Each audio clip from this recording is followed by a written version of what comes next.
Hello mga guys, good morning. Day off na naman ni Helper ngayon dito sa Hong Kong. So, makikita-kita kami yung mga kasama ko sa dating pinagmimitan namin sa umaga. Doon sa may shed, doon kasi may malapit na washroom saka tubig na pang-inumin. Paborito namin na doon, hindi na katulad dito sa sa may yun, nadaanan ko na ngayon yung fountain. So, balikan namin mamaya yung pinuntahan namin noong Saturday. Balikan namin yon kasi maganda doon sa Diamond Hill. Late na kasi kami pumunta after lunch. Kaya ngayon maaga pa lang, pagkatas ng breakfast, puntahan namin ulit yung mga ibang hindi pa namin natanaw doon sa Diamond Hill, sa Lian Garden. Lian Garden, Diamond Hill, dito lang sa first station namin. Sa next station pala.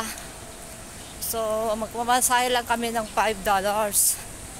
Bali, $10 balikan. So, mura na yun guys. Saka, na-enjoy naman. Ma-enjoy naman. Ngayon, umpisa na namin lumabas. Parang nagbabalak na naman kami sa susunod na pupunta sa mga ibang hindi pa namin napuntahan ng mga park. Yung mga magagandang beauty spot dito sa Hong Kong. So, maganda kasi nakaka-enjoy naman kahit mag-selfie-selfie ka lang doon. Saka nabubusog yung mata mo sa mga nature, nagaganda kasi nakikita mo. Magandang mga trees, mga korte-korte ng mga trees. So, excited na naman kami guys. Yun, ako lang yung maaga ngayon kasi yung amo kong babae wala. Yung lalaki na maaga silang umalis, kaya nakapag-prepare ako ng maaga. Yung amo kong lalaki lang saka yung bata maaga silang umalis kasi yung babae naglalaba pa kasi yun sa umaga. Ay maaga ko ngayon guys, pero mga kasama ko nag-aantayin kami. Sabi ko nakapag-bis na ako, diyan pa kayo nakahiga. Yung isa wala, hindi sumagot yung tawag namin sa GC. So, baka tulog pa yun kasi may bata kasi siya. Nagpapatulog pa kasi siya ng bata. Kaya napupuyat yung isa.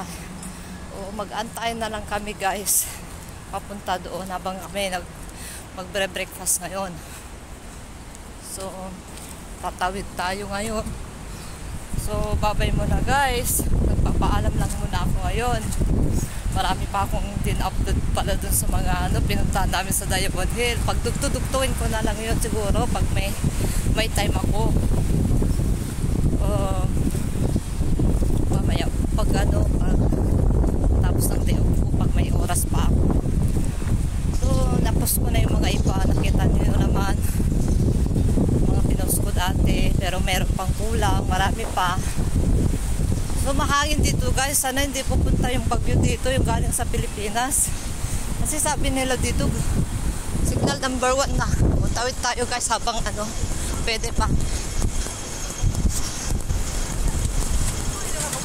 Signal number 1 daw dito. Kasi lahat ng bagyo kasi diyan, kadalasan dumadaan din dito daw sa Hong Kong, sabi ng amo ko. So, akala ko hindi kami makalabas. Ngayon lang sumilip yung araw. So, sabi ko, pwede punta tayo ngayon kasi di man maaraw, madilim. Maganda kasi hindi mainit. Sabi ko, kaya bumangon na yung isa kasi tinatamad siya. Kasi baka daw uulan. So, babay na muna guys, tatawid ako dyan. At doon na kami makikita malapit na. Bye-bye!